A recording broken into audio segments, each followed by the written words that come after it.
Hey guys, Jessica and Paige here again, back with The Dark Prince, Christine Feehan's first book in the Dark series. We are doing chapters 11 through 15 today. So when we last left off, the fanatical humans from the inn, were trying to dig up Eleanor and her baby to kill them. Raven does intercept, and it does almost get her killed. But Mikhail pretty much creates a storm so that the Carpathian males can rise early. Vlad takes care of the humans that were attacking Eleanor specifically, his life mate, and then Mikhail gets there fast enough to... Well, he doesn't even have to get there. He ends up killing the human who attacked Raven with his mind. Forced the human to stab himself. Because they are very strong. They can control people's minds. Humans specifically, they do have that power a lot of the time. So this is when he used Raven's eyes to see, right? Mm-hmm. So he used Raven's eyes to do his attack. So since Raven was looking at Jacob, yeah. Jacob was jealous. He wanted her, so he wanted Raven, and he was gonna rape her. And when he felt like she was talking to what he called the devils, or what did he call them? I don't remember the exact wordage. Yeah, he just thinks that they're evil, but he felt like he saw her little love bite, quote unquote, and thought her a vampiress. So when he wasn't going to be able to have her, he took that knife and he was stabbing it in her abdomen over and over again.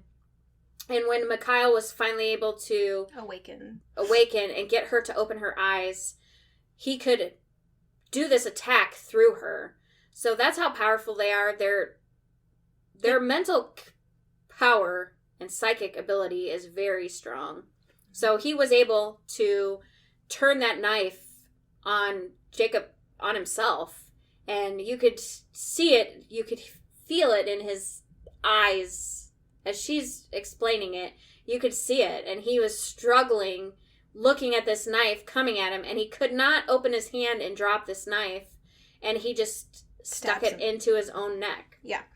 At this point, Grigori is also back. And they do mention how he is the strongest Carpathian right now. Which... I'm a little conflicted about, because Mikhail's really supposed to be the strongest, but that being said, Grigori has more experience healing. He is their healer, and he is the one who hunts a lot more than Mikhail does, so I get why they said it. And anyway, the only way to save Raven was to convert her, which is very painful, very traumatic. So she does become fully Carpathian in this chapter. He has no choice. If he doesn't give her this third blood exchange, she is going to die. And even with him giving her this blood exchange, the third one, it was still a fight to save her. He still had to hold her he had to hold her soul to the earth, yeah. To the earth, and held her actually in his mind. He kept her light and held her in his mind. Yeah, he had to literally make her body breathe. Like, he had to breathe for her. Like, all of his energy went into making sure that her body continued to survive, essentially, while Grigori was trying to heal her. And Grigori is trying hard to heal her, because to him, he feels that she is going to provide him with his life mate. He ensures that she is going to provide him. So when he is healing her... No spoilers. He takes exquisite care of her reproductive organs. Yeah. So then in chapter 12, Raven's having a really hard time coping with being Carpathian. She does kind of beg Mikhail to let her die. Obviously, that doesn't last super long, but she does continue throughout the rest of the book to have a hard time coping. She cannot sleep in the ground. She feels like she's being buried alive. Even though Carpathians don't really have to breathe and the earth heals them, she has so many human limitations on her mind to be buried, to be under the ground is burial. It's death to her. They do, I will say, Mikhail, Jacques, and Gregory work together to kind of get her acclimated to being Carpathian throughout the next few chapters. And then in chapter 13, Mikhail kind of, locks her in his house unintentionally. He puts up safeguards just to keep her safe. Raven's able to break through those safeguards, to slip right through them. And she goes for a walk in the woods, and she's been, during her conversion, she was asleep for, I think they said 6 or 7 days. And so by the time she comes back out, she doesn't really know what happened to the people who tried to kill her, the people who were trying to kill Eleanor, or what happened to Eleanor and her baby. You do find out that Eleanor had a son, and in chapter 13 you find out that Hans Romanov killed his wife, who was the midwife for the Carpathian females, and then was killed by the Carpathians. And Eleanor's baby, that's Benjamin, right? Yeah, it's Benjamin. Are you sure? Mm-hmm. It's not Joseph? Joseph is one that she adopts. Right. But Benjamin is the one that survives. Okay, so yeah. So I don't think they actually name him in this book. They don't, but yeah. It's hindsight. Read about him in Dark Symphony. Now Hans Romanov's son, Rudy Romanov, is very upset, and he has to come home from college because he finds out that his father lost his mind and killed his mother, and then they find him and his remains with other people, which looks like they were struck by lightning under a tree, all 3 of them huddled together. So he thinks that his dad lost his mind, murdered his mother, and then died. So to him, he's lost both of his parents. Both parents. Now it is, Mikhail is in Rudy Romanov's head, and can see that he does have a little bit of the sickness that Hans also has, but that he's fighting it. Rudy's not trying to be a bad person. He's trying to be better than his father, but he still has the predisposition. He still has a little bit of darkness from his father. Yeah. So Raven ends up finding Rudy and trying to console him because he's so upset. She can feel that. She's very sensitive. And yeah, she was able to sneak right through Mikhail's safeguards, and he was very upset about it. In chapter 14, the chapter after this, Rudy kind of goes crazy because he finds his father's evidence, which was like photographs and fingerprints and a bunch of stuff. Journals, yeah. And then he starts to believe his father, which, is bad. He ends up sending all of that evidence to every scientist and doctor that he could think to send it to, which really sucks for the Carpathians. And contacts that his father had of the other fanatics that are in this group. Yeah, it's really bad. And then he gets really upset. So he, in the middle of the day, burns down Mikhail and Raven's house. And Mikhail is forced to take Raven underground while the house collapses on them because it's the middle of the day and they're not strong enough because the sun causes them to be very lethargic and not able to... They don't have any power in the sun.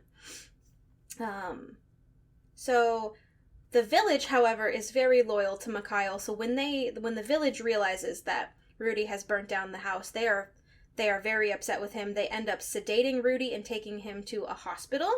And then during the night, when Gregory and Mikhail and Raven and Jacques are able to come out, Gregory and Jacques obviously show up knowing that Mikhail's house has been burned down with them underneath it. And Mikhail's pissed. And Gregory's like, let's go kill him. And Raven pretty much says, you're not going to kill him, because she's very compassionate. She feels like he's just distraught and traumatized, knowing that he lost both of his parents and knowing that Rudy knows. He feels like his dad was crazy and that his dad murdered his mother. Like, it was a bad death. Right. But Rudy still kind of loses his mind and starts to believe his father. But really, Raven is almost compassionate to a fault. She really is like, Mikhail, I trust you not to... I mean, Rudy's already been taken into custody. He's already been sedated. He's probably going to go to jail because the villagers, they care about Mikhail. He's always done good things and he's protected the village. And so when Rudy burns down his house, the villagers really have Mikhail's back here. Because Mikhail was stuck underground. They don't know that. They don't know that he's Carpathian. They just know that Rudy is attacking someone who's good to them. And who helps them all the time. And the innkeepers know Mikhail. And they know that there's something different and special. And that he can do things that regular humans cannot. But he was also good to them. And when they needed a loan... Well, he bought the inn for them, and he allowed them to make small payments. Small payments with no interest. Mm-hmm. So he takes care of the people in the village and around them, and in return, they're very protective of him. Yeah.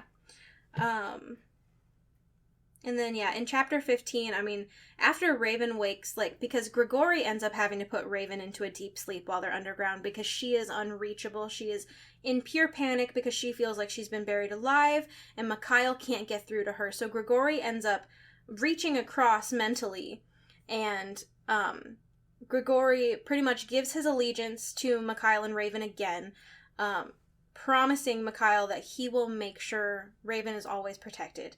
And he ends up being able to...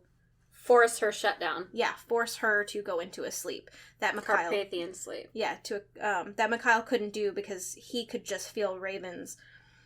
I mean, she was freaking out. So when she wakes up in chapter 15, and they do pull her out of the ground before they wake her up, she is still freaking out because she was very traumatized. The last thing she remembers, she was gasping for air being buried alive. Yeah. And then she wakes up, she's above ground, she's still gasping, and she pretty much says, I don't think I can ever even go inside a house again because she can't handle walls being around her. She does say that she didn't like small spaces even before anything like that happened. But so what they do is Jacques and Grigori and Mikhail, they literally walk her through the woods. They calm her down. They really take care of her because she is their hope. She represents so much to them that she doesn't even realize. So even though Grigori and Jacques apparently, Grigori definitely can't feel, but he still is gentle with her. Jacques, he is still able to tap into his memories of his emotions, so he still jokes with her and plays with her, calls her little sister. And they definitely have, I would say the four of them have definitely a special bond, especially Raven and Jacques. They're very playful together, and Raven does make some comments about having to kind of, I can't remember what her exact wordage was, but essentially get him on her side so that they can both give Mikhail hell. Yeah, Raven and Jacques' relationship in the end of this book is really beautiful. It is beautiful, and it makes you smile, and some of it makes you tear up a little bit. Yeah. So that's 11 to 15. This one was kind of short because mostly the bulk of what happens in chapter 13 and 14. And then 15 is really just getting Raven comfortable with being Carpathian for real after a very traumatic burial in her eyes. So now what they decided to do, which is easier for her, and she knows that in their quarters, she has like a regular bedroom and he has a bed for her. So when she goes to sleep, she actually goes to sleep on the bed. And then Mikhail will take her and open the ground. They go. He will wake up first. He programs himself to wake up first. And then he will wake up, clean her with their mind. All they have to do is picture themselves clean. And then they're clean. So he will clean her, put her on the bed, and then he will wake her that way. So she never has to go to sleep or wake up under the ground again. Yeah, because it was too much for her, but they need the soil to rejuvenate themselves.